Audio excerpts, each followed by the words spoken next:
RPN is not responsible for the views, actions, statements, or opinions of its guests, advertisers, or even its viewers. The information on this program is not to be construed as medical or legal advice. An appearance on this show is not necessarily to be considered an endorsement, and as always, we encourage you to do your own research. Enjoy the show.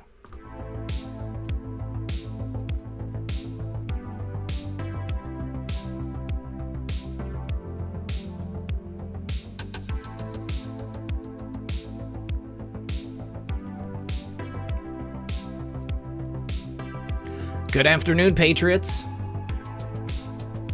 and welcome to another edition of Occam's Razor. As always, I'm your host, RP, and joining me live in the studio, my good friend and co-host, M3.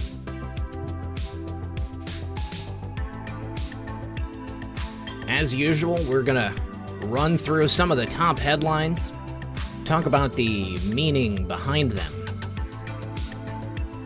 and try to discover what it is the Democrats really want. It's certainly not success for America.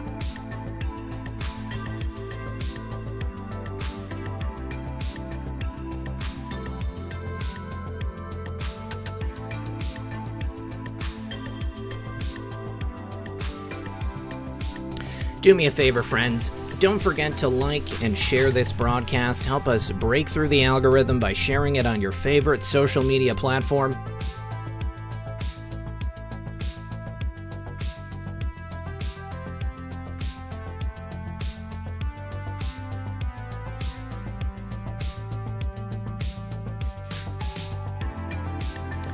I gotta tell you,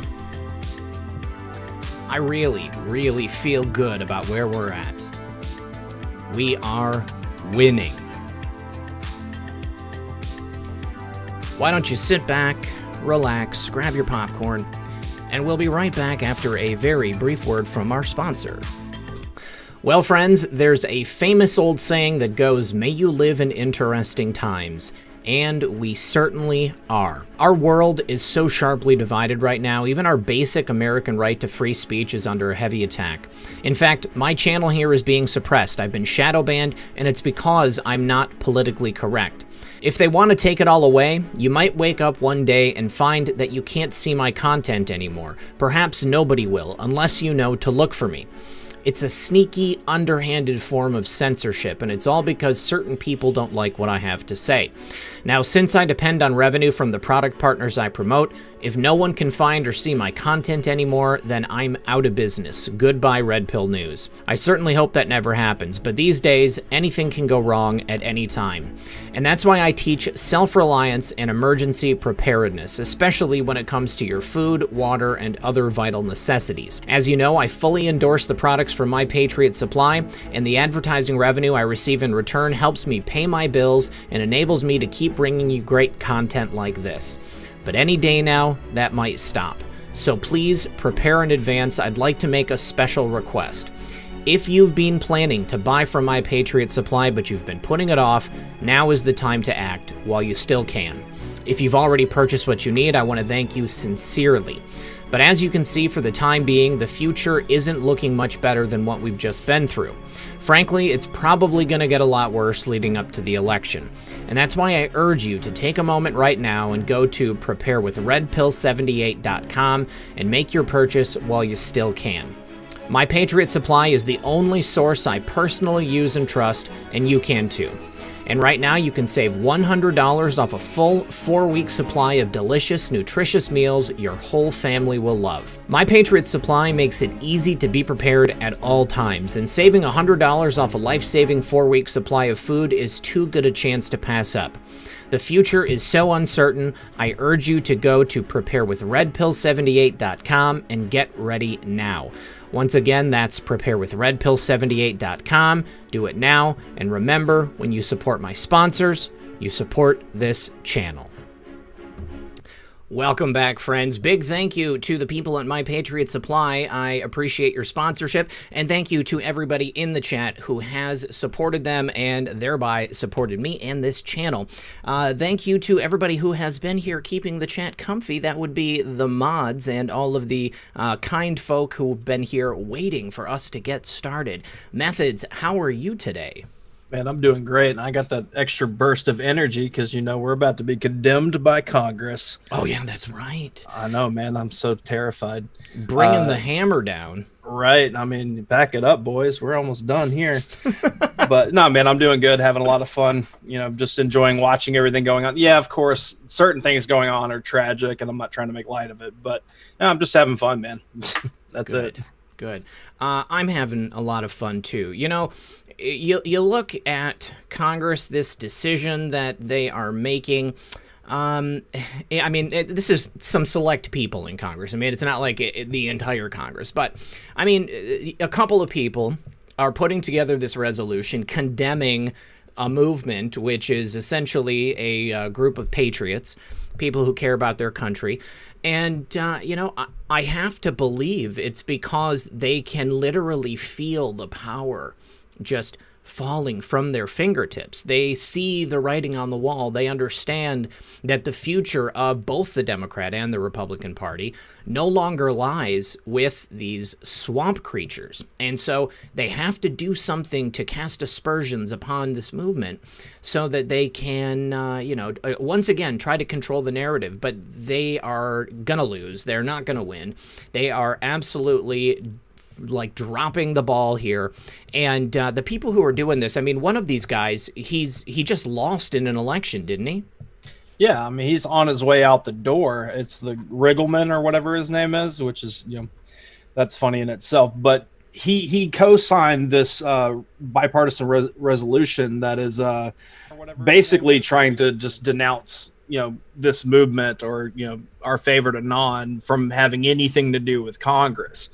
And so it's not surprising in itself, because once you start seeing candidates that are, likely going to make it in and take seats in the House, at least, that's a problem to them, because now we're infiltrating their quote unquote house. Mm-hmm. But it speaks to the bigger picture, right? Because they can't have a public that is taking apart everything and actually paying attention in real time, even though we don't get everything right.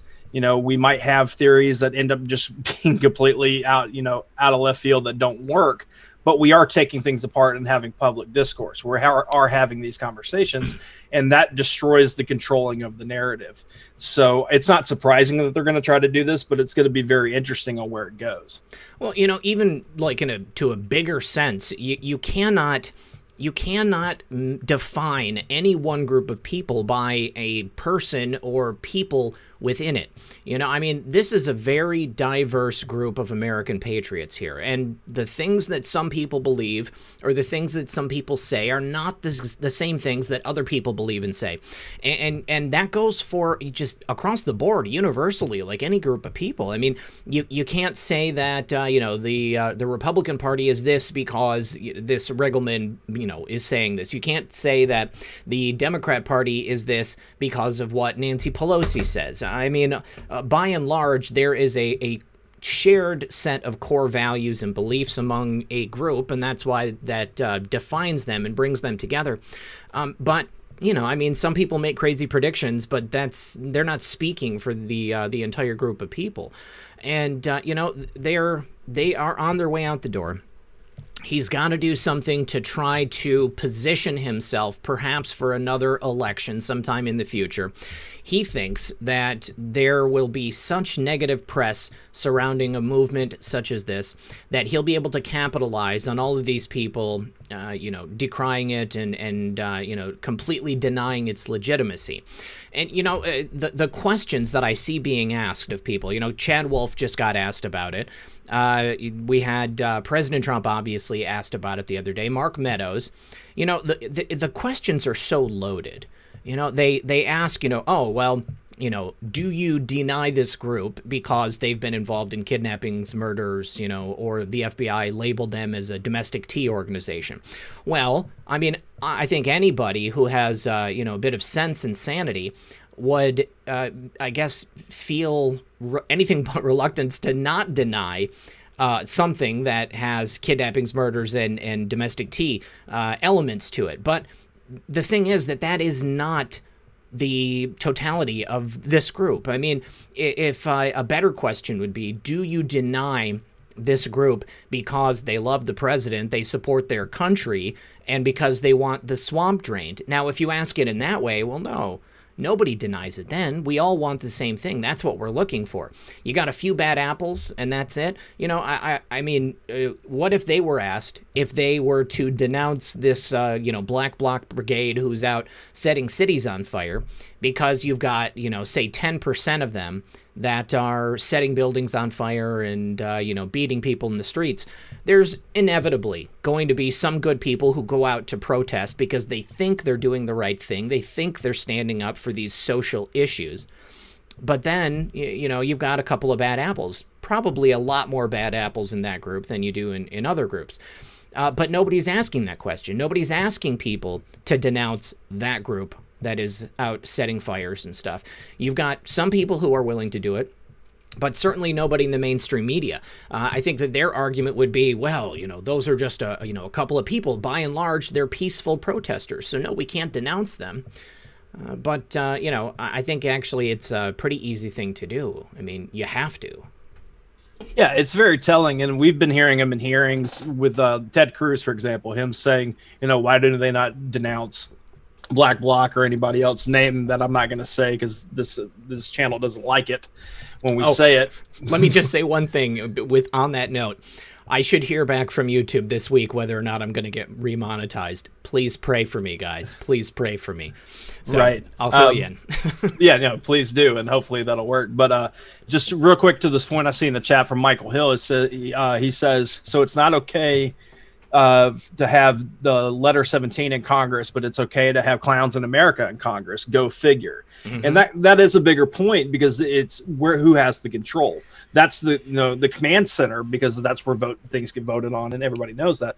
That's the problem to them, to have anybody affiliated with this movement get in there. But like what Red Pill was saying, there's a bigger problem here that we're trying to address, and that's labeling people as a whole because of saying stuff. And I know that we all probably do that by saying the Democrats do this, the libs do this, we speak in generalities, but overall we need to remember people have their uniqueness, their individuality. Yeah. And they are trying to do that with us now. And that doesn't cut it. Like I've said before on this channel and other places, I don't agree with everything I see people sharing that I follow. I don't get into it, but that's their choice, and I support the free speech of that. And I want people to think for themselves. And if they think in a direction I don't think in, that's fine. But as long as they're not hurting anybody or breaking laws, then okay. Yeah. But we've taken over the digital space, which was always meant to, watch people have their paper trails about them, control the narrative, and be able to speak to large groups of people for whatever agendas. That's kind of how I see social media being set up as. Yeah. We were told it was meant for free speech, as like a big water cooler to hang out, but obviously they never intended for it to stay that way. We just happen to be better at it. We have the truth on our side most of the time. When it comes to, when things happen in real time, we're taking it apart and using logic, and they can't have that at all. It destroys anything that they try to do. And that's why they're going to have to do this. Now, the interesting thing about what's going to happen with this resolution, because they vote in the House, and we've even had a few Republicans in the House say that there's no place in politics for this movement. We're just saying this movement, but ultimately they've labeled it as a QAnon, which is a label that we've never even really, that just kind of happened, right? Right. It just kind of became the title. But once again, they have to label all this stuff. So they vote on the resolution there, and let's say it passes, which they already have control of the House. It'll probably happen. It's got to make it to the Senate. And I just find it funny that they're going to have to debate and have these conversations about this movement in Congress. So that'll be fun. But then if it gets past the Senate for whatever reason, it goes to the president's desk, right? Yeah. Yes, it will. And, here's the thing. I mean, whatever happens to it. I mean, it's a resolution is a resolution. I mean, all it is like an agreement that everybody has to think the same way. So, I mean, it's not like they're passing a bill to, I guess, to put us in concentration camps or stop us from being able to speak about this stuff. I mean, that is the intended goal of passing this resolution. But really what it is I mean, it's just like everybody signing a petition. Like, yes, I love puppies. Okay, put your name here. Of course, everybody loves puppies. And we're just now the U.S. Congress has stated, yes, we support puppies. And we don't support people who can take the narrative away from us. That's basically what it is. But I don't think in the end that it's going to be that big of a deal. Really, what they want to do is to get everybody on the same page. So then it will be, it's much easier to demonize a certain set of people when they can fully define who they are and what their, stated goals are, not our stated goals, but the goals they state that we have. And so, then they can say, we, completely deny that, this is an organization that has any merit. And then it's just going to be in the annals of history as such. So I don't really see it going very far. I mean, it's not going to have like a profound impact, but it'll be a talking point for future election cycles, I guess. So if there is another person, who considers themselves to be part of this movement or follows this stuff online, if they come out and say it, then they can be like, well, that was condemned by Congress. We can't allow this person to get into office. So, and I just real quick, Pork and Beans asked if I got the package they sent. It takes a little bit of time for packages to get to me. Usually once a week, I will on air on either Tuesday or Thursday show, I'll talk about the stuff that I got. So if you haven't seen me thank you on air yet, that means I haven't gotten your package. I just got one the other day, and I talked about that on Sunday, I believe. So if I get another one this week, I will definitely say something. But if I don't get it this week, I'll talk about it next week. Really, when it comes down to it, condemning this movement through this resolution in Congress, it's about the sheer panic that they're feeling, looking at the landscape, the political landscape, and realizing that they are, for the first time in history, actually in danger of fully losing that narrative, of fully losing the control that they did a really good job, creating and pinning us under. You take a look at the performance between the DNC and the RNC. The DNC had terrible numbers, despite the fact that the videos were broadcast everywhere. They were plastered everywhere. The people, I tend to think the majority of people who did watch it, they were watching it for the comedic value. We got quite a bit of material out of watching that DNC. And in contrast, the performance of the RNC on the very first night, almost 6 times the viewership. And it was only shown on C-SPAN. I mean, it wasn't being shown on every other channel in the same way that the DNC was. And I believe that was on C-SPAN's YouTube channel. So just consider, Sean and On, not that package, buddy, not that package. So just consider, the number of people watching it. Now, Joe Concha was saying that it was fewer people than watched the president's State of the Union address. But the people who were watching the State of the Union address were both Republicans and Democrats. He had an equal number, probably everybody who's a Republican watching, and then another share of Democrats watching just so that they can get outraged and have something to talk about around the water cooler and write disparaging articles the next day.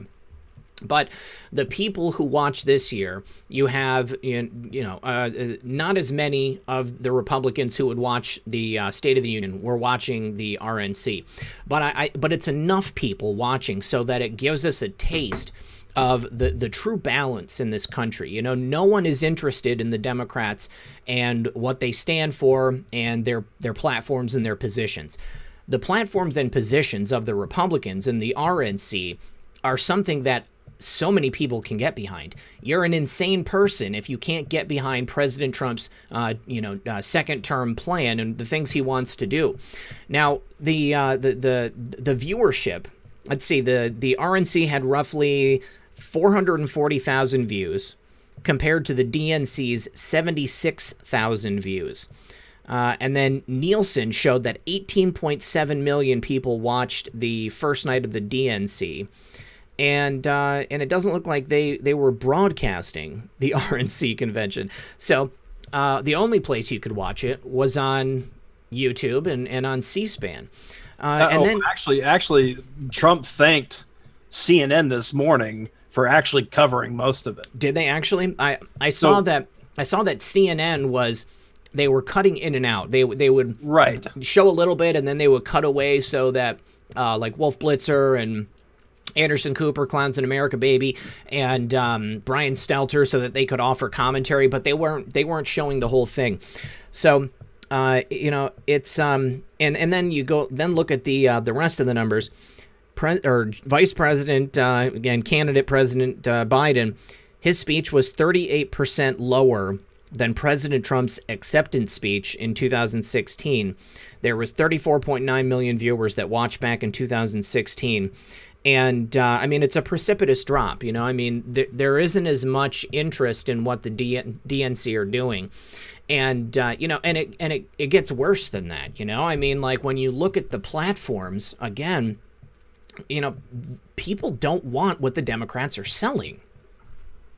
Right. And to watch the difference in between the two, because I watched some of last night. I think I caught like the last half hour, maybe 45 minutes. Just the feeling alone, and I know it's our side, I can be a little biased, but just the feeling of the production, how well everybody carried themselves and spoke as compared to the clips that I was getting from the DNC watching, on Twitter.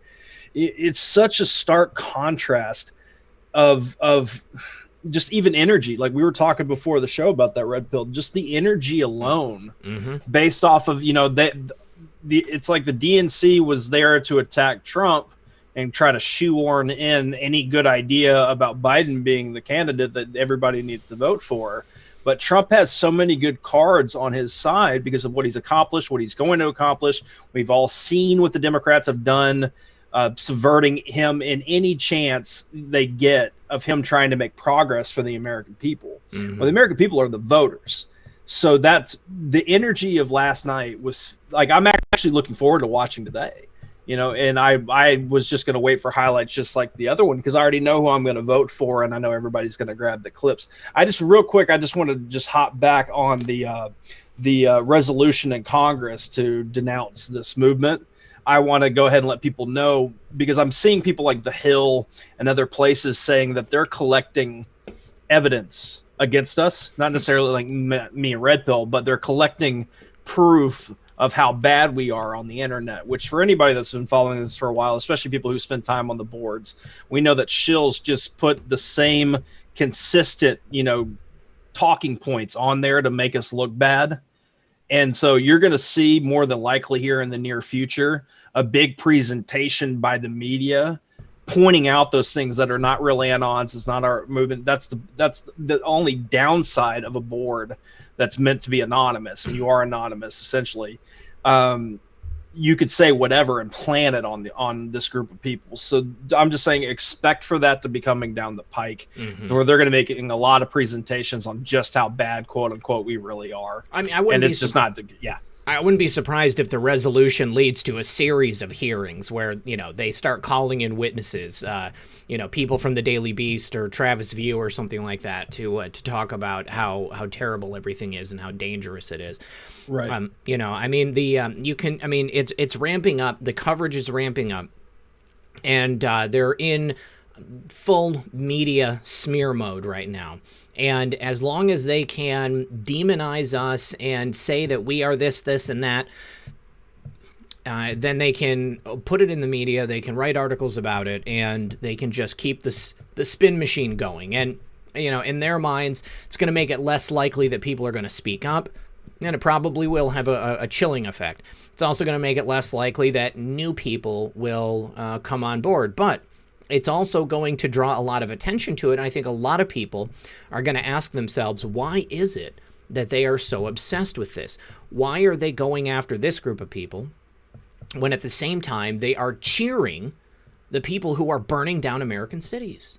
You know, I mean, I think that there are very, very few people in this country who are going to fall for that rhetoric. We've got some smart people here in America, okay? And especially when you look at the people who live in the cities who are being destroyed right now. These people that are doing this, they have no compunction about making, you know, setting buildings and businesses on fire, homes that have nothing to do with the unrest that's taking place, you know, pets in houses getting set on fire, children and families.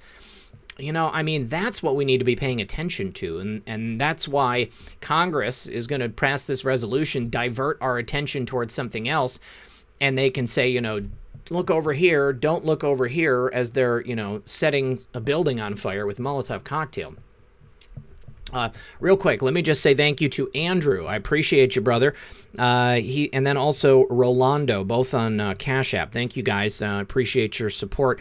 Now, you know, talking again about the platforms of the DNC and the RNC. You know, so the DNC is in support of people who are destroying this country, not only in a you know, philosophical sense, you know, with their belief systems, but also in a very real physical sense.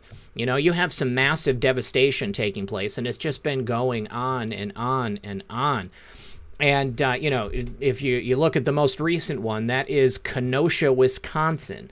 Now, I'm immediately reminded of the Project Veritas expose of the people working on Bernie Sanders' campaign, talking about if Bernie Sanders wasn't the nominee, then cities were going to burn. You know, I mean, Bernie Sanders is not the nominee. Cities are definitely burning. And the DNC was held in Milwaukee, Wisconsin. Kenosha is in Wisconsin. And so they are doing their best. You know, I mean, they're probably you know, packing up people. They're going from city to city. Every time there's a new series of events that take place, they're ready to just pop it off. And by doing it in Wisconsin, I mean, it's very close to what the Democrats did with their convention. Now, it's probably a variety of people that are involved. You know, it's people that were formerly Bernie Sanders supporters, probably still Bernie Sanders supporters. They're upset about Joe Biden being the nominee. But then you've still got that core group of people who are being paid by the Hungarian philanthropist, George S., we'll call him. And they're going from city to city and state to state, and they're just causing unrest. Now, have you seen any of this footage from Kenosha, Methods? Yeah, I've seen a lot of it, and the first question I asked myself is, okay, so we have this happen to I don't even remember the guy's name, and I'm not trying to downgrade what happened, but we have another incident with a cop and somebody gets shot, you know, and then we didn't even have the BLM, you know, protest, the quote unquote peaceful side of things happening in the streets. To me, it just quickly ramped up, and maybe I didn't see all of it, but it went immediately from seeing that video going around social media and being talked about to the cities burning. Like, they just immediately cranked it to 11, and all the footage I see, it's just it's chaos. Yeah. You know what gives me hope about this is that we've got people who live in Kenosha, residents of the city. They're protecting their stuff. You know, I mean, like, they're out there, you know, sending off warning shots. They are you know, I think they saw what these people were willing to do. I mean, these guys on the left, they're out there with rifles, okay? You've got people surrounding police vehicles. You've got shots being taken at the police. You've got, you know, family homes being set on fire. I wasn't just using, you know, exaggerations when I said families and pets. I mean, this is, you know, all actual stories coming out of Kenosha. Businesses being set on fire. But the people of Kenosha are retaliating. They are protecting their stuff. And even more, the governor of Wisconsin called in the National Guard. So, you know, this is going to be a great test case to see how quickly this is quelled in Wisconsin. And I think the people of Minnesota, the people of Washington, of Oregon, they're going to take a look and they're going to be like, whoa, you know, I mean, like, so the National Guard comes in and everybody stops freaking out. You know, wow, why didn't that happen in my state? What would have happened if the governor would have actually put their foot down? You know, I might not have lost my business. I might not have lost my home. I might not have, you know, lost my child or my dog because these people set a family on fire. You know, I mean, these people don't care about you, and they don't care about your beliefs. They don't care about the future of America. They care about their own power. They want to get as much power as possible because then they can control everything. And these people are useful idiots for the Democrats. Right. No, and that we're going to keep seeing this happen, I guess, to a point. And I'm not saying that Trump's just allowing all these things to go on. It's just with the power being in the states, they have to call in the National Guard. And I was actually pleasantly surprised on how quickly Wisconsin called it in. I saw it was within 2 hours, days. or a day or two. But also, I saw this clip, and I didn't have it queued up, but. So, Allie out in the chat, thank you for sending it to me. I was watching this morning. There was a live streamer that was just covering the stuff, you know, all the news and stuff, or all the fires and the chaos. And they saw a building on fire, and then they saw an American flag that was up on a pole that was right next to the building. Mm-hmm. It was obviously going to catch on fire as the building was going off. And the streamer took a moment and and he got help by people, and they cut down the flag, and he put it in a backpack to save the flag from burning.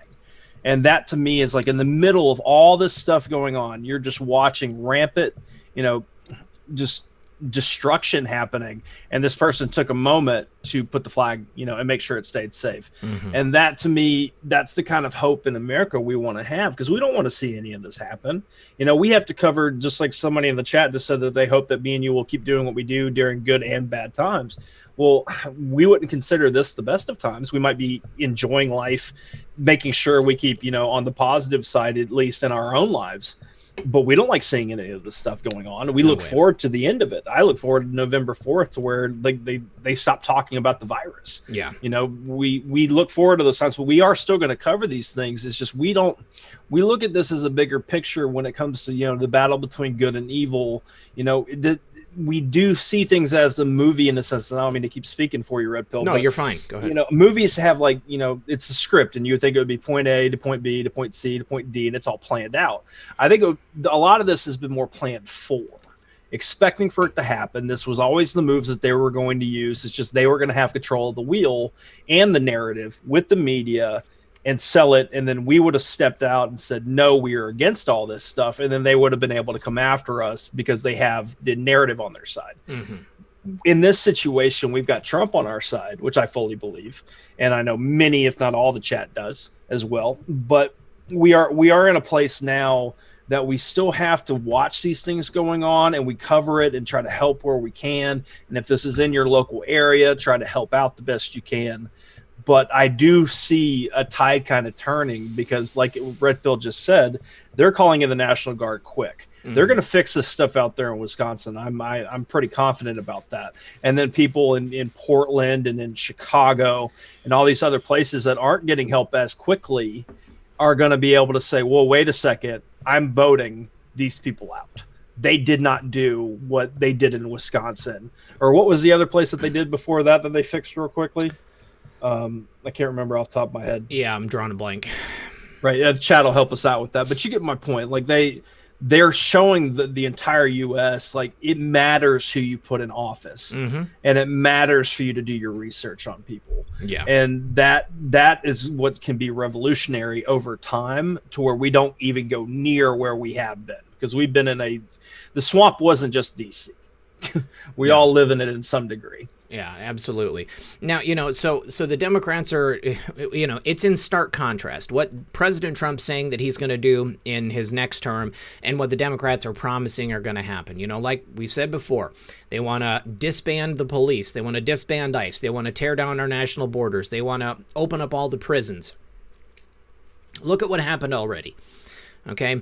During the lockdown, they let people out of prison. They let people out of jail. they just started committing crimes immediately. People would go into businesses and steal as much as they could because it didn't matter. Nobody's going to arrest them. You had, lawlessness. But then you got people getting in trouble because they're not wearing a mask, or they're not 6 feet away from a family member. They're walking out in public. It's ridiculous. The things that they flip the script to demonize certain types of behavior, and then they just allow other things to happen. It's going to get worse under the Democrats if they are allowed to take over the country. And, we already know, we are well aware of this situation. The rest of the country is catching up with us.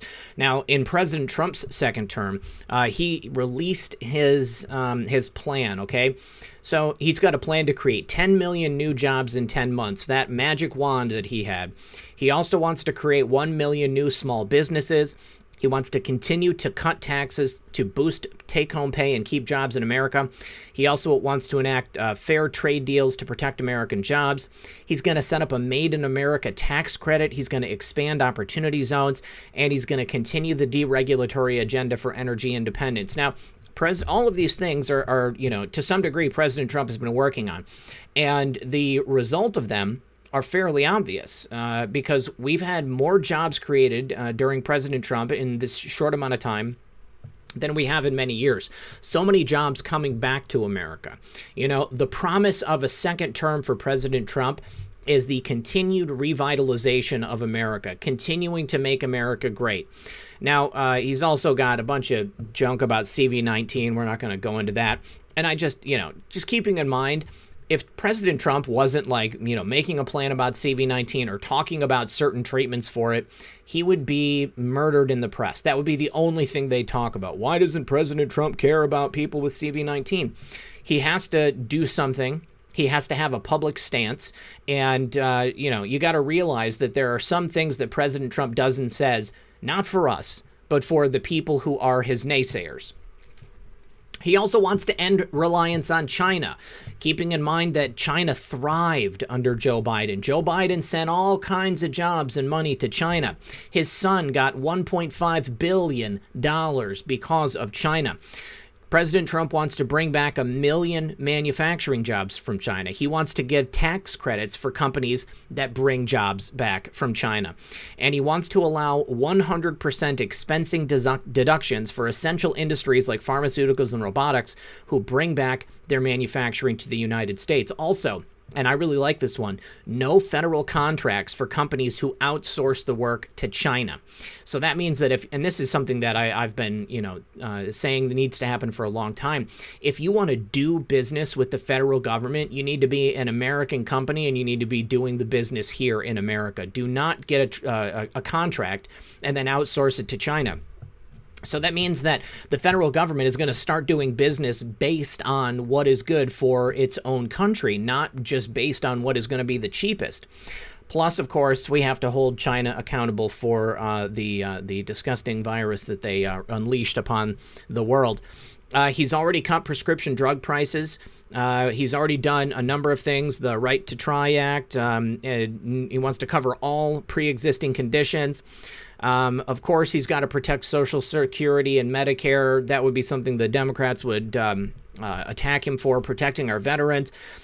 He also wants to expand school of choice for every school in America. So that means if you don't like the job that your school district is doing, you can send your kid to another school district, and then they're going to lose that money. There is a tremendous amount of fraud and waste taking place in our public school system.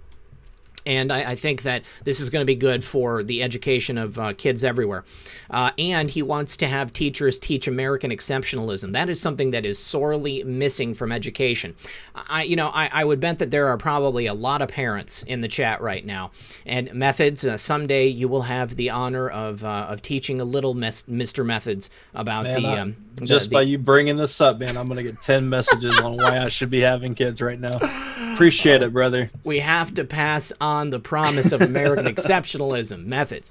And, I mean, this is something that's missing from education now. When I was a kid, and I'm sure when you were a kid, even though there's about 10 years between us, you had you had teachers teaching children about how great America was, okay, about the good things we did. Yes, we did some things that are, irresponsible and maybe, things that we wouldn't do nowadays.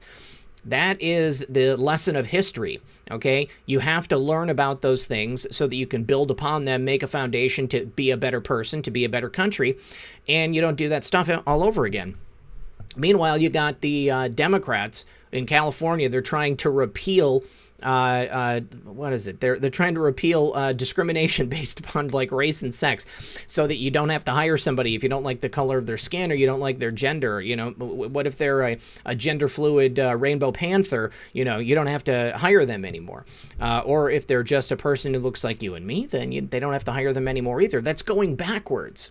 If we want to do what's right for the people of America, you want to move forward. You don't want to move backwards. But there's so many things in here. Defending our police, ending cashless bail, ridiculous, horrible thing. Ending illegal immigration and protecting American workers, dismantling human trafficking networks. Okay? I mean, how many times have you heard Democrats talking about dismantling human trafficking networks? I'll wait. Anybody give me an example? Right. Yeah. It's pretty crazy about that. And that even plays back into the point of trying to discredit this movement that we have, because that's one of the number one things that we all can agree on. We support the president.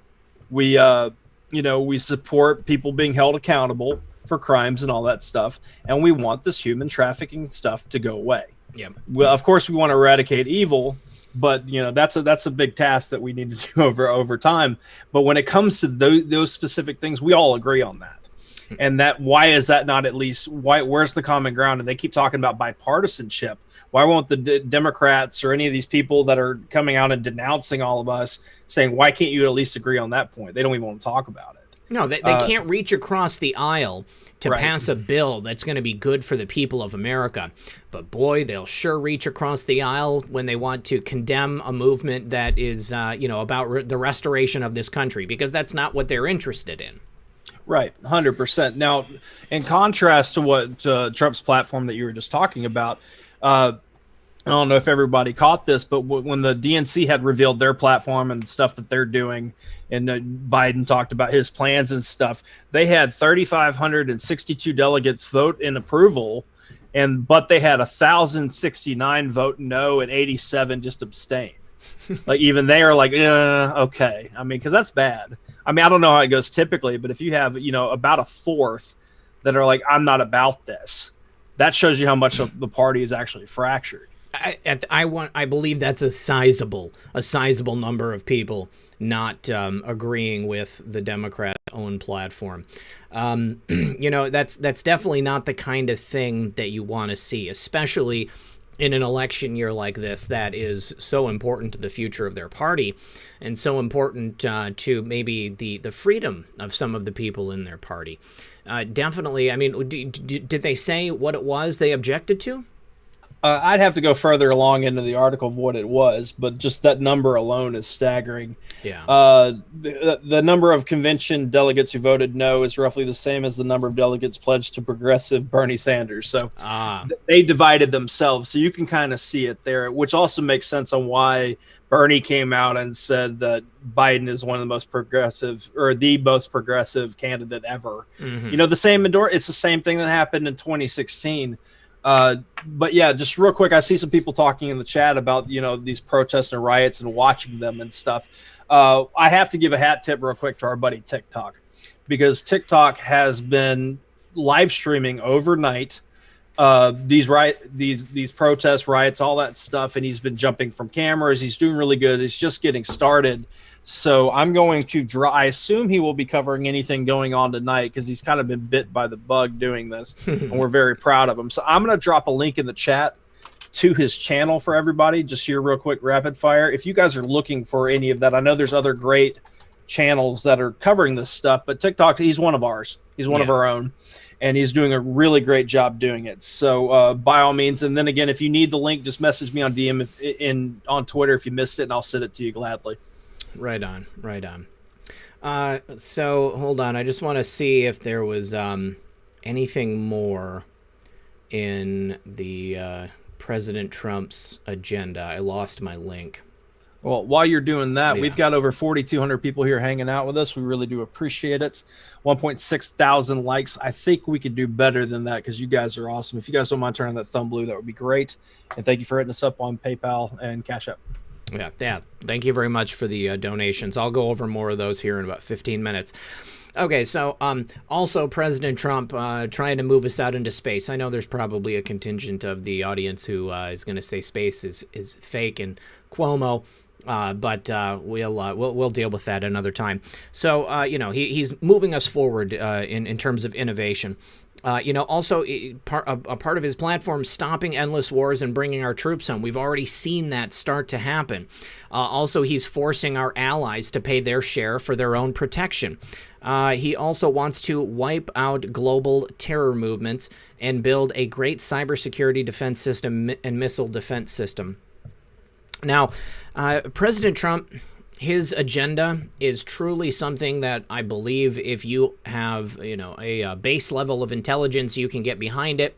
If you look at the things that President Trump says he wants to do and you disagree with them, then you're part of that fringe on the Democrat Party that really wants the total destruction of America. You want to get that power and hold on to it yourself, and you're probably looking to build gulags and re-education camps. So, I mean, those people are dangerous. These people are dangerous to the future of our country. And once again, that's what we're seeing in Kenosha, Wisconsin. So I'm anxious to see what happens with Kenosha. Now, the Democrats, the talking heads of the Democrat Party, I think they see the writing on the wall too.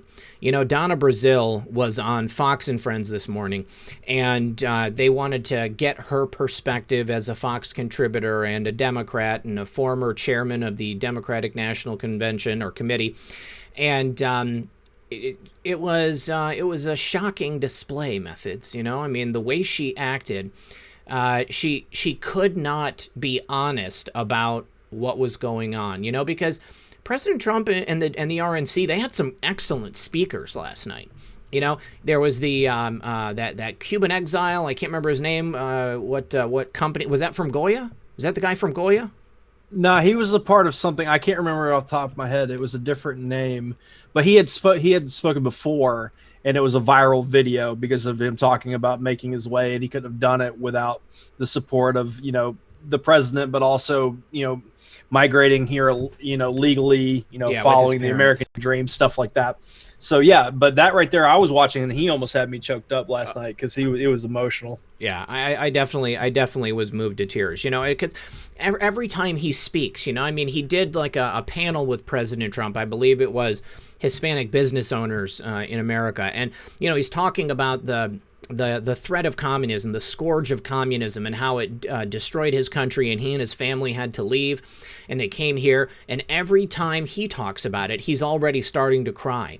How beautiful is it that him and his family were able to come here, they were able to emigrate here legally, they fulfilled the American dream, and he sees what happened in his home country happening here, and then, all of these brain dead people on the left, they've got no sense of perspective. They don't understand what's being done or how they're being used. And, it's not just him. Herschel Walker talked last night. Don Jr. talked last night. We had Tim Scott last night. We had... real quick, buddy, the chat's definitely helping us out. Maximo Alvarez, he's the Sunshine Gas Company. Okay, that's the guy that Gas. spoke. So thank you guys. Anybody that's wondering, it's Maximo Alvarez. Just look him up. Anytime he's spoken publicly, it's beautiful. Yeah. Vernon Jones, a Democrat Georgia lawmaker. Vernon Jones. Has he officially left the party, the Democrat Party? I haven't kept up with it ever since that happened.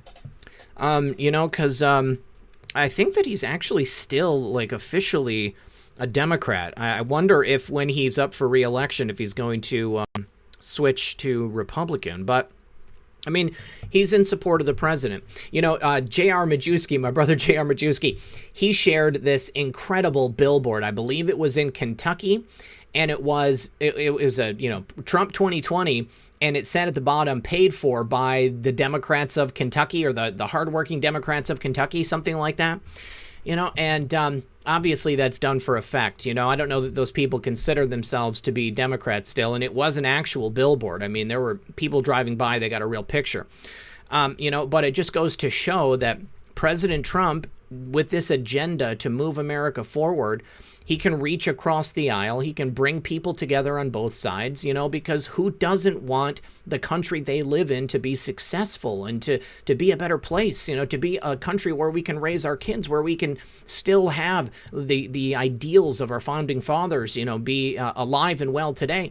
I want to be able to speak my mind. I want to be able to be safe when I go out on the street. I do not want to worry about my business or my home getting burned down in my sleep. Well said. I totally agree with you. I don't really have much more to add to that. Yeah, That's fine. The chat's on this though. He hasn't. Vernon Jones hasn't left yet. I didn't think he had. Okay. But I just remember like him definitely making a stand and saying I'm not going to deal with my party being like this. So we'll see what happens. It'd be nice. You know, Yeah. he's welcome. Yeah, and the people, besides even just that billboard, I mean, when C-SPAN was running the RNC, they were taking callers, and they had callers that were registered Democrats and who were saying, you know, I've had enough. I'm going to go ahead and vote for President Trump. You know, I mean, there's really, I mean, there's no defensible position for the Democrats. And their position is essentially attacking the American way of life and destroying everything that we've stood for. Now, Hillary Clinton, she sees the writing on the wall too. I mean, she's still out there preparing the Democrat base for the inevitable fact that President Trump is going to win. She actually is suggesting that Joe Biden not concede the election in November. You know, and I think it's kind of interesting. It looks like both the Republicans and the Democrats are preparing for some type of contested election. Right. I mean, if you think about what the Democrats are trying to do, saying we need to have the mail-in ballots, which we all know that they would use to cheat. They're going to try to cheat anyways in any form. They're going to try, and I don't know how much will be successful. But you've got the Democrats setting it up that way and then saying that because Trump is not allowing or he's not supporting mail-in ballots, he's rigging the election because they're trying to make this case that he doesn't want people to vote. You know, he doesn't want everybody to vote. I would love for every single person to be mandatory to vote, 18 and up, and then we get the entire count, and just to show that this is MAGA country. Mm-hmm. That's how I feel about it. I want everybody to vote. And I'm sure the president does as well. He said it a bunch of times. But they are setting up. I mean, imagine how much winning there's got to be really seen behind the scenes by these people if they have to at least now sabotage the election by making it to where we just can't know who's really president. Like, they're just going ahead and setting that stage. Like, it's such a mess on both sides. Both sides are making it to where we don't know what to trust anymore when it comes to this election going on. And I'm just interested to see what can be implemented to fix that and voter ID. But I mean, we're already at the end of, we're at the end of August though. How does this play out in a couple months? And I'm not trying to fear prawn anybody out there, but there's got to be some way to go about this correctly. Otherwise, we just have a destroyed election and we have to do a redo, and we show all the corruption of how we got here, hold people accountable, and then have the election or re-election. I don't know. I've been chewing on it lately. I mean, you know, honestly, that blockchain voter ID thing that they were talking about at the post office, I think that's the best possible scenario, because it would be impossible for someone to vote unless, you know, it would keep track of the rolls. And, you know, I mean, if they put that into place, then they would have to verify everybody's alive and stuff in order to make sure that they were going to be able to vote. One person would be able to hand in one vote, and it would be, you know, logged on the chain. But, yeah, I mean, I think that's probably the best thing. If they're unable to get the voter ID through. Now, I just want to say, Chris Camacho in the chat. Chris, I don't recognize your name, but he claims that he's been watching this movement for years and that he's sick of all the same talk BS. I'm all in for this movement, but I'm not for being lied to. Who's lying to you, Chris? I mean, I don't know. I don't know who you're talking about, and I don't know who you think is lying to you. But if you've watched my channel, you've watched Methods or followed him on Twitter, I would have to believe that you're not talking about us. So who exactly are you talking about lying to you? I mean, I have to be honest, there's only certain people that I follow, even within this movement, because I only have so much time. So I'm interested to know who is out there lying and what are they lying about? Right. So, and I mean, and we also we try to give it our opinion, and these opinions are our own. Yeah. They end up not being what plays out. That's not lying to anybody. We're just saying this is how we feel. Mm-hmm. I feel like we would have a 70% popular vote. We talked about this last time.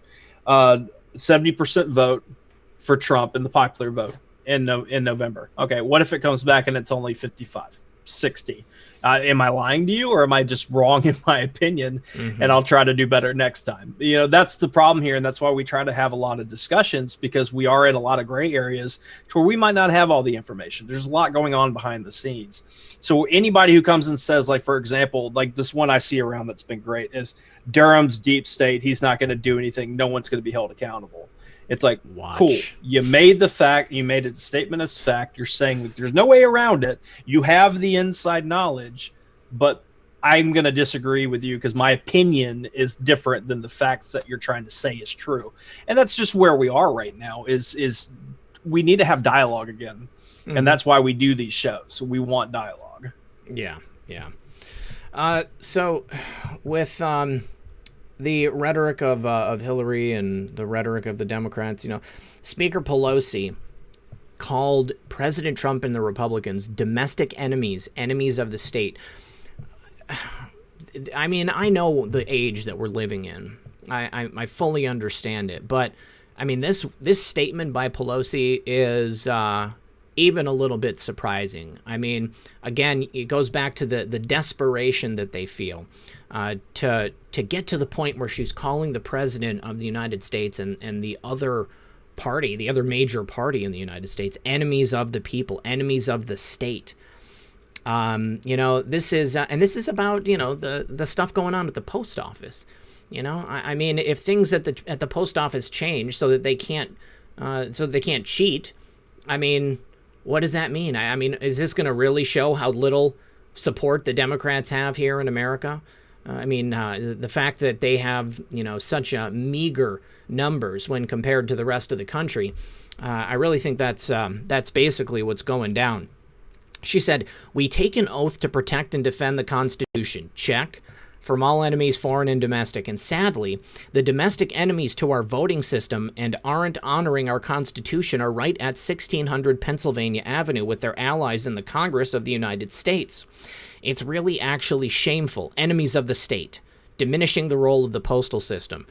You know, I mean, she acts like the postal system was like enshrined into some sacred part of the Constitution as a necessary factor in voting. I mean, we've always had mail-in ballots and stuff, but I mean, like, this idea of universal mail-in ballots are just being sent out to everybody. I mean, and I'm sorry, we've always had absentee ballots, but universal mail-in ballots, I mean, this is a new phenomenon. You know, I mean, and to act like there isn't something we should do to ensure the legitimacy of it is, you know, I mean, it's desperate. Well, you got to look at what she really means is that they're the enemy of the deep state, the enemy of, you know, what they have, because in their heads they've had this old guard. That's their world that they built upon are these things. So when they talk about, you know, we're standing for this, we're standing for that, they're trying to destroy what we are as America. Well, what do they mean by what we are as America through their eyes? Mm-hmm. And that's the problem that we deal with, because they have this view of keeping it for themselves. It's not just about the collection of money for their pockets, and swindling us and lying and making their friends rich. It's about power. This is about evil, lust for power, if you will. I use the word demonic. I have no problem saying that. That's that kind of evil. And so when they say these things, you got to just look in between the lines and be like, well, they kind of believe it because we are enemies to them. We are their enemies. We are the enemy of the deep state. And the goals of the deep state and the goals of the Democrats are completely antithetical to the goals and the desires of the people of this country. Now, let me just do a couple of quick thank yous here. I need to say thank you to Elizabeth. Elizabeth, no message from Elizabeth. Thank you to Melissa. Melissa says, I feel so very blessed to have you and Methods as a faith-based source of news I share with everyone. And she's not backing down. I don't know if you want me to say your Twitter live on the air, but I won't say it because I don't know if it's sanctioned to say that on the air because I already said your first name. Also to Mary. Thank you very much to Mary. And thank you to... Oops. Hold on just a second. Thank you to Walter. Walter, can I send you something about the Federal Reserve? Yeah, definitely, Walter. Send it on over. Also, thank you to Dale. He says, great show with Craig M. It was quite reasonable. Methods, I have to say, one of our most reasonable shows ever. Yeah, that was a lot of fun. Make sure, guys, if y'all missed Comfy Sunday for whatever reason, go back in your free time and watch that show. He hung out with us for the full 2 hours, and it was a great conversation. Yeah, Craig is awesome. And if you don't know who Craig is, you should figure that one out, man. Definitely be a subscriber. Okay, Dana Finkler says, need her on ASAP for her kid. I don't know who you're talking about, Dana. I don't, unless there was another portion of your message that didn't come through. Also, Walter. Walter says, can I DM you on Twitter for a link I found? Yeah, go ahead and send it over, Walter. And then, let's see, Jennifer. Thank you very much, Jennifer. Jennifer says, love your show. Awesome. I appreciate your support. Thank you very much for watching. So, this is something that I wanted to just bring up because it highlights the hypocrisy of the Democratic Party. So New York has basically been more or less the epicenter of the sickness waging its way across the world right now in terms of here in America. So the Video Music Awards are happening right now. You know that New York has like a 14-day quarantine in place. Like right. If you enter the state, then you have to go into quarantine. But of course, I mean, that's only for just the normal people, the regular people, the plebs. So the VMAs are taking place in New York, and they're allowing all of these Hollywood elites and stars to fly in to not go into the quarantine and to just go straight to the VMAs and pick up their fake awards. Cuomo, when he spoke at the DNC, you would have thought that he was Christ incarnate, okay? Like the work he did to stop this virus, he saved millions of people. When in actuality, the work that he did sentenced people to death. I mean, Cuomo made some terrible decisions, and he won't admit it. Nobody in the Democrat Party will admit it. But, here he is, again, rules for thee and not for me. Yeah, I mean, but we can kind of expect that. They're going to allow, because we all know that this is a virus. Yeah, it's a new strain type thing, but we need to be able to get it, have the herd immunity type stuff, and, allow us to adapt with the strain now in the world. And they just obviously are tipping their hands saying, well, all these celebrities that we make millions of dollars off of, we're not going to quarantine. You would think, kind of like how, and I'll talk sports ball, so you could tune me out, Red Pill. Mm-hmm. Like when it comes to players on teams, they'll rest certain players, even when that they should be able to play. They seem fine. They're over there jumping up and down on the sidelines when a score happens, but they rest because they are their commodity. That's where their money's made, is off of these players. That's why they invest all this money into them because then they can make it, after the fact when it comes to selling tickets, advertisement sales, everybody gets that. Mm-hmm. That's the same kind of thing with these celebrities, right? Like they make so much money off of these people, you would think they would want to quarantine. Even the NBA did the quarantine, and they've had 0 tests happen. Why is it now okay for the celebrities to do the same thing? Because they're immune from the rules. You know, I mean, in the same way that all the celebrities got tested first, all the celebrities got the treatments first. You know, they want to ensure that the faces that are willing to spread their propaganda and their agenda are able to still do so. You know, and the celebrities were just really exposed in a way that I didn't anticipate during this whole CV-19 situation. You know, we had all those weird videos, Madonna and Ellen, you know, Jimmy Fallon, and, you know, what's his name? The guy from The Man Show who got canceled for the sports ball impersonation. He used to be married to Sarah Silverman. I can't think of his name off the top of my head. The other late night guy. Yeah, so, I've got Corolla in my head, but it's the other one. All I can think is Corolla. But so, you know, each one of these people, you know, without their audience, it was like they had like this sad emptiness inside of them, and they tried to continue to reach out, doing their shows from their living rooms and stuff like that. But I mean, it was just not the same, and you know, people saw through it. You know, these people were just not relatable. They didn't understand real world problems because they were completely isolated from it. Remember that video of Vanessa Hudgens saying, you know, well, you know, yes, people will die, but they would die anyway. You know, like, I remember that. Oh my God. Yeah, and the chat is lighting us up right now with Jimmy Kimmel. Kimmel. That lets you know how much we don't watch late night television like that. I forget. I don't even know. Like, there's this new wave of celebrities of the last 5 years. Yeah. No idea. I don't know who they are.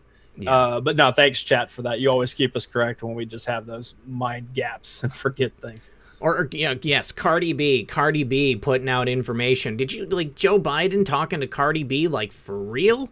Man, you know, like, where's your self-respect? Or remember all of those celebrities they did? They sang "Imagine" by John Lennon. Imagine there's no heaven. Like, yeah. Like when people are dying. No, I don't want to imagine there's no heaven. My grandma just died from CV-19. Like, what kind of poor taste? Okay. These people have absolutely zero sense about them, and they don't know what it's like to be a normal person because they get treated like this. They get to skirt around all the rules. You know, Idris Elba, you know, he's out there saying that, you know, he caught the sickness and he was able to get tested like immediately. While at that time, like, nobody was able to get tested. And, you know, now I don't know how many people want to, considering the efficacy of the test and what the margin of error is. But these people, they get special treatment, and that's why the Dems use them, is because they're a tool. They're a tool for propaganda. Now, Methods, do you remember that story? The series of tweets that you sent over? A teacher was lamenting the fact that because the children can't go to a physical school, they have to do distance learning. He was wondering, you know, how much influence he was going to be able to have against those children because parents might be present during lessons and may object to his characterization of things.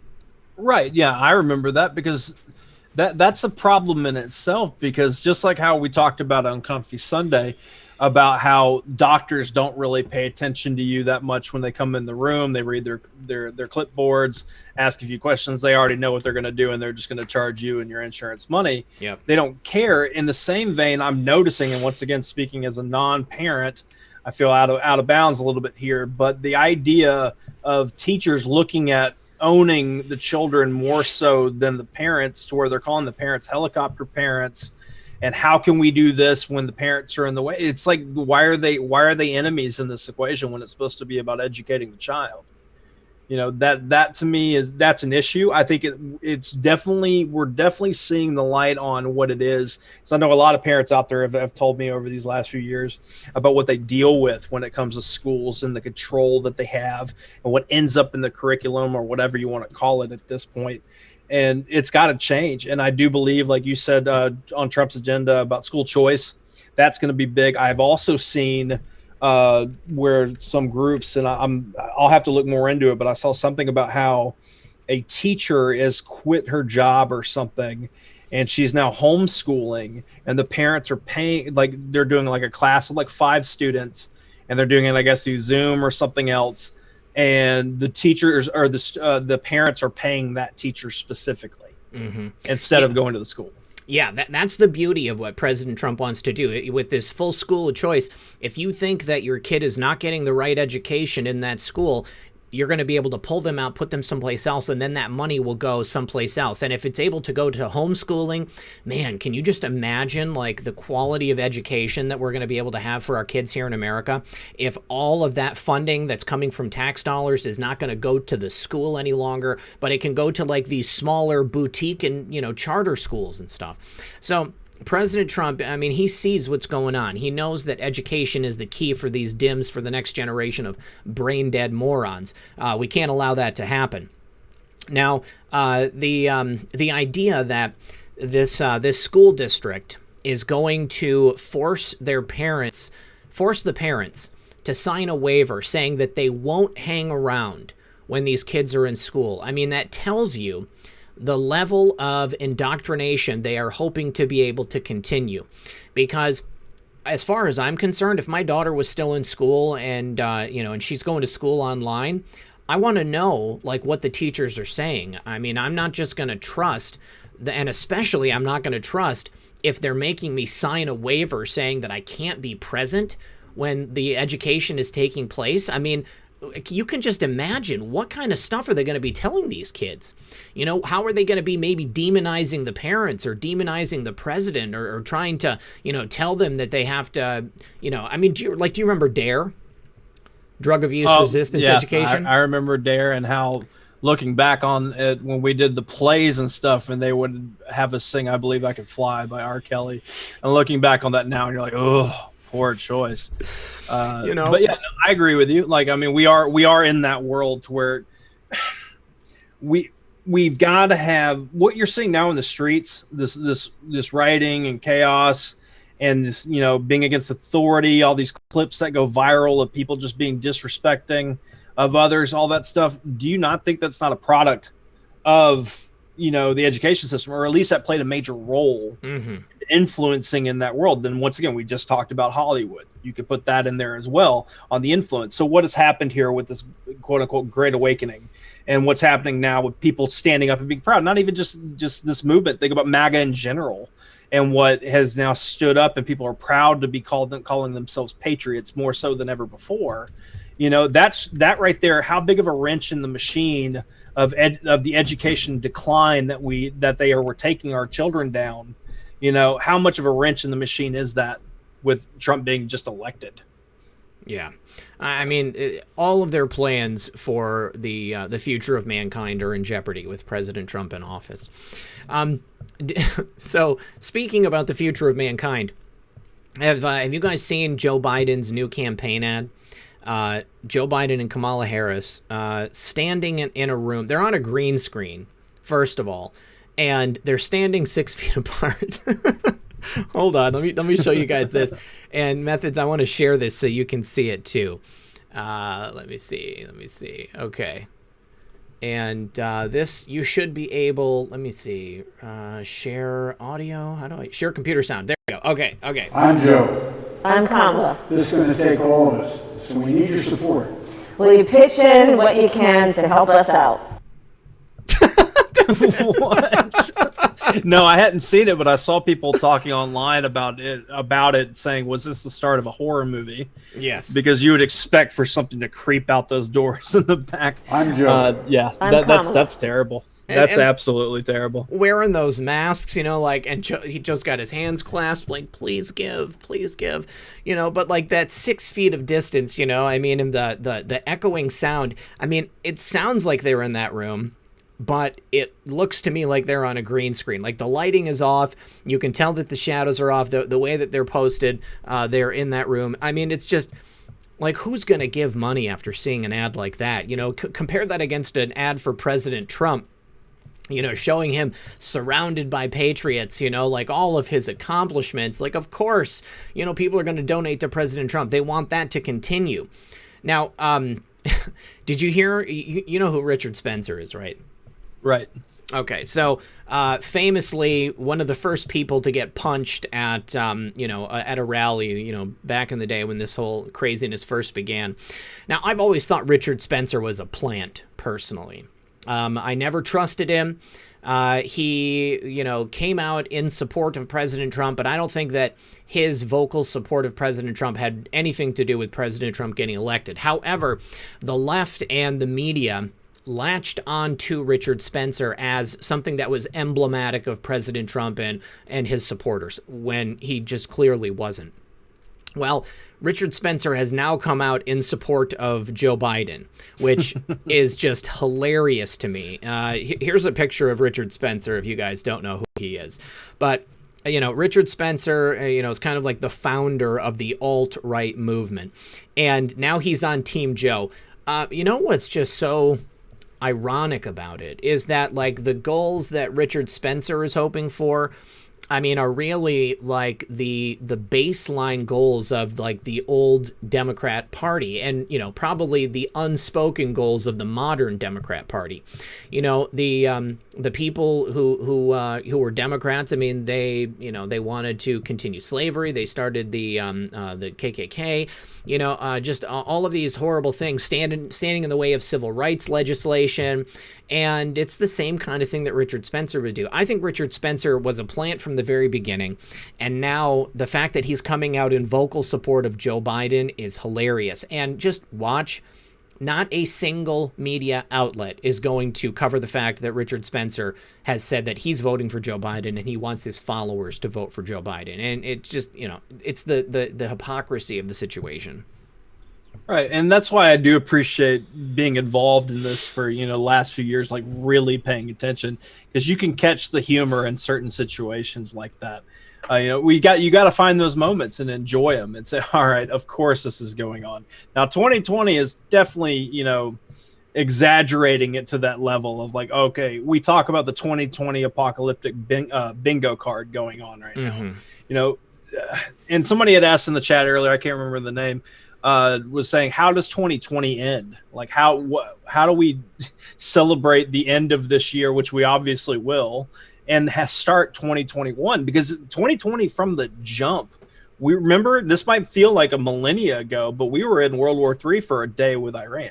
And then that feels like forever ago. So, yeah got to find those moments to at least enjoy things, at least if it's a little laugh here or there. I need to say thank you to Yelzis. Says, any ideas on what President Trump has to counter mail-in voter fraud? That seems to be the most crucial point. Which states have that mail-in voting, and how many votes can they steal out of the total? How many states should go red to make fraud irrelevant? I don't know which states specifically are doing the universal mail-in voting. That would probably be a good thing to do, like get a list and see how many electoral votes. I think that if this universal mail-in voting is allowed and they succeed, and the number of votes they can get are, you can't even count them, because they're going to count people who are dead and, maybe multiple votes. I don't think that it's going to be successful. We were told before that 2020 was safe. I think that 2018 was a testing ground where they saw who was cheating and where. And, President Trump has recently said that he was going to send in some kind of federal officers to monitor voting. Isn't that right, Methods? Did you hear that? Yeah, I think so. Okay. Off the top of my head, I do believe that there is being stuff done about it. I know that. Yeah, I'm not worried that the Dems are going to steal the election. I think they're going to try, obviously. But I believe that it is safe. I think President Trump is definitely going to be here for a second term, despite whatever actions they take to try to, make that otherwise. But I also think that there's a possibility we could still get a voter ID, but I don't know. Karen, thank you very much for that as well. Timothy says, where we go one, we go all. Let the public arrests begin. In my mind, that's how we celebrate the ending of 2020. We need some arrests. We need some big time arrests. It's coming. It's just not here yet. Also, Navy Vet says, "Don't dox me. Can you guys cover Brad Parscale's interview with Rudy Thursday? He talked about the new tech coming. Somebody actually mentioned that in the chat, the new tech coming. I think that actually probably is the blockchain voting system that he mentioned. And if that happens, then I think that everything is going to be safe. Now, many people are, I guess, every time we mention it, somebody in the chat says the blockchain voting can be hacked. I don't know that to be the case. We don't know the full extent of the system that they're developing. So, in general, I think that it's safe. So we'll have to see. Also, our Cloaked Unseen World says, does China not own Zoom? Why is no one talking about China owning Zoom? Zoom needs to join TikTok. It might be a TikTok bomb waiting to explode. I believe that there are some China servers. I don't believe that Zoom is a Chinese-owned company. The problem was that servers were routing through China. I believe that as a result of that happening, they changed that. They moved it all over. If China is the full owner of Zoom, then yeah, unfortunately, I think they're going to have to go the way of TikTok. But seeing as how that's not happening, I have to believe that they're not. I think Zoom would be on President Trump's radar in the same way that TikTok is, considering all the personal information that you have to give when using Zoom. So I think go ahead. No, I'm just saying, like, to that point, there are discussions, all the time behind the scenes by people who run channels like this one on what we could do and change differently to help out. Watch out for those things. But you could pick apart anything that we're using. Anybody out there using Discord to hang out with your friends and do research and stuff, those go through Google servers. Mm-hmm. Think about how we're using Twitter. We're on Google right now with YouTube. Yeah. It is a problem. We just try to use what's at best to be able to hang out with people. And if we have to use the other side stuff to a point, then we will. But we are all looking and working on better ways to go about things. It's just some things take time. Yeah. I mean, that's the thing. I mean, you have to work with the technology that's out there, and hopefully, in the future, everything's going to be okay. Hey Jude says, in New Jersey, it's mail-in. If I go to the polls, they're giving provisional ballots. That's not fair. I applied for an absentee ballot. Clearly, there are issues in a lot of different places with the ballots. Also on PayPal, David says, did you see the DNC banner? Do you see Death to America? I saw the DNC with the pentagram, but I did not see Death to America. We'll have to look at that. Well, what he's talking about is that they had the D with the obvious star in it that could be said to be the pentagram, and then you had the number 2, and then they had America for the O, so D20 as in 2020, but in the O they had the America in it, so it could be looked at as D to America, Death to America, and then it took off on social media. I didn't even think James Woods was like, "Oh, really? Like, this is interesting." But yeah, no, it was out there. All right. Also, you guys, when you send a donation on PayPal, there's a little box that you should be unchecking. It says, if you have it checked, it says this is for goods or services, which means that you're like buying a product from me, but you're not. So uncheck it, because then it sends it without taking any fees from either of us. And that's just a trick you can use anytime you donate to anybody on these platforms. We only got a couple minutes before we end here, but we have come to the end of an era in the Trump administration. Kellyanne Conway is leaving the Trump administration to spend some time with her family, and actually her husband, George Conway, is going to be leaving the Lincoln Republicans as well. Yeah, the Lincoln Project or whatever. Yeah. Twitter really loves to boost their memes, and their memes are god awful. Yeah, garbage. I saw one that was like replacing who were speaking at the RNC, and they were changing it out with just dumb stuff like a jar of mayonnaise, and had 46,000 likes. Go figure. But yeah, to me, I don't know, because we are in that world now that, based on what our favorite Anon has pointed us towards, on people, are going to defect and show themselves. But you have to also think, I don't know much about Kellyanne Conway, but you could tell by her house and with her kid going on TikTok and other things and having no problem speaking about the chaos going on in that house. Yep. I would not be surprised if this is just a family issue. Oh, yeah. Of them stepping down because of how chaotic it's about to be for the next few months. And I'm not surprised that there hasn't been like like verbal or physical assault charges coming out of that house because of how divided they are. But it is what it is. I'm not surprised that she would step down. Oh, yeah, I mean, considering what happened, her daughter went on social media and said that she wants to be emancipated. Yeah. I mean, I've often thought that it must be just incredibly uncomfortable at that house. I'm surprised that her and George are married, number one, but I'm surprised that they've stayed married, number two, considering what a vocal opponent he is of the president and what a proponent of the president Kellyanne is. I mean, she's been a real asset to the president and to work as like a buffer between the media and the administration. So, I am sad to see Kellyanne go, but I mean, if it's causing problems like that for her and her daughter, it's got to be done. They need to do it. Also, we mentioned Chad Wolf in the early part of the broadcast. Chad Wolf is now going to be officially nominated to be the continuing and permanent secretary of the DHS. Yeah, I mean, I'm all about it. I like what he's done so far. I can appreciate he also knows what's going on because he's been in the position. So, I'm all about it. It kind of makes sense to me. I know that, like you brought up before the show about, when we have acting people in these positions over time, they can be used for a moment and then they, go on about their way. Mm-hmm. But yeah, I'm all for it. I have no problem with Chad Wolf.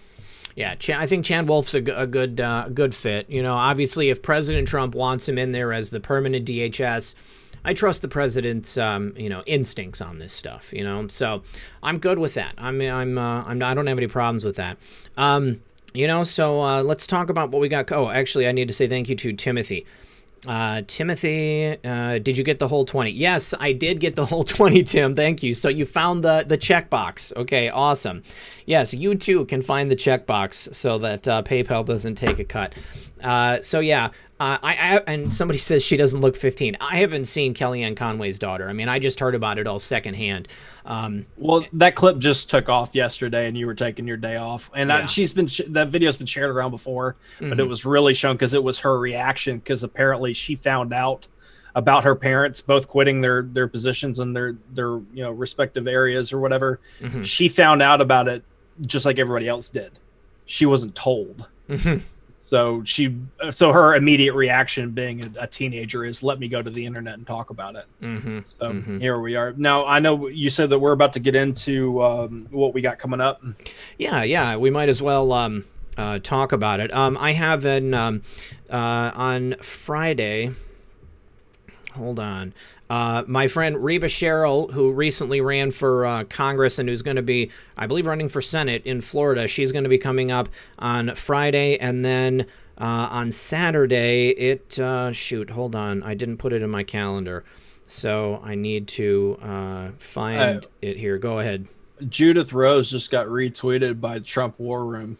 Oh, that's awesome. Saying welcome to the movement. That's awesome. Good for her. Where is that? I want to see this. Yeah, I'll send it over real quick. Okay. And I'll drop it in the chat for everybody. It was just shout out to my buddy Season Pixels. He sent me, he just sent it over here to us. So here it is in the DM. It's good for her. She needed it because it's that video that she did talking about bullies and being over it. And that was such a good video too. Right. So here's the link for everybody in the chat for you guys to have that. Good for her. She went through so much hell, having to make the decision to come out and talk about things, questioning stuff. She felt the love and support from us, but she's talked about it on your show and stuff and other shows as well, about what she's been through and all that during these times. So good for her. Yeah, that's so awesome. Judith was amazing on Saturday night. I'm really looking forward to having her back again. The weird thing about it is that her show and her show alone, YouTube will not display the card that I made. Like if you look at it, like you don't get the preview of that card. All you get is the preview of like what the video looks like if it's been deleted or if it's been made private or something like that. Very strange. But on Saturday, Mark Pkwy, he's running for Senate in Ohio. in 2022. So he's going to come on and we're going to talk about his platform. And if you are an Ohio Republican and you're looking for somebody else to run for, to have run against your candidate, I can't remember the dude's name. Anybody in the chat know your senator's name from the great state of Ohio? I would appreciate it if you can tell me. As soon as I see this dude's name, I will remember it. And then on Sunday, it's my birthday. Yeah, it is. And Mark Taylor is going to be rejoining us for our monthly upcoming election specials. So between now and the election, Mark is going to be on the last Sunday of every month, and it just so happens to be my birthday this Sunday. And we are going to have a comfy chat about what's going on and what's upcoming. And how old? I'm 42. I will be 42. 42 years old. He doesn't look 42, huh, Chad? I didn't believe it when he told me. I thought he was about my age because I'm in my almost mid 30s, and when he told me that, I was like, this guy's kind of old. Just kidding, everybody, you're all old souls, and we love you for it. But yeah, I just real quick while people are heading out for the door, we appreciate you guys hanging out with us. Make sure you turn that thumb blue on the way out, and I'm going to shamelessly plug my channel. I'm dropping the link in the chat now from our last show, Methods to Madness, with my buddy Scott from Woke Societies. That's episode 3 I'm dropping out there. Make sure you guys check it out. And tomorrow we'll be doing another episode, 3 p.m. Eastern. I will also be announcing then the second day of a week by popular demand. A lot of people told me I should be doing it. We're going to be doing 2 shows a week. It's actually not going to be Scott. Scott's going to be available anytime to come hang out. But he's got so much going on with his channel, I'm going to leave him be. But I'll be announcing tomorrow the date, the time, or the day of the week, the time, and my co-host that you guys will be excited about. So I appreciate you letting me plug that, and yeah. Always. Obviously I'm a big fan, Method, so anytime you want to talk about your channel, I'm totally good with it. All right, guys, I will be back at 6 p.m. tonight for another edition of Red Pill News with a whole host of other stories we didn't even have time to get through today. Thank you, everybody, for joining us. I really appreciate all of the direct support we've received through Cash App and PayPal. Thank you to the mods for keeping the chat comfy, and thank you to everybody who has remembered to like and share the show. You can still turn that thumb whatever color it is now on your way out the door. 4,300 people here, 2,869 likes. Thank you guys. I appreciate you. I'll be back at 6. Good luck and God bless.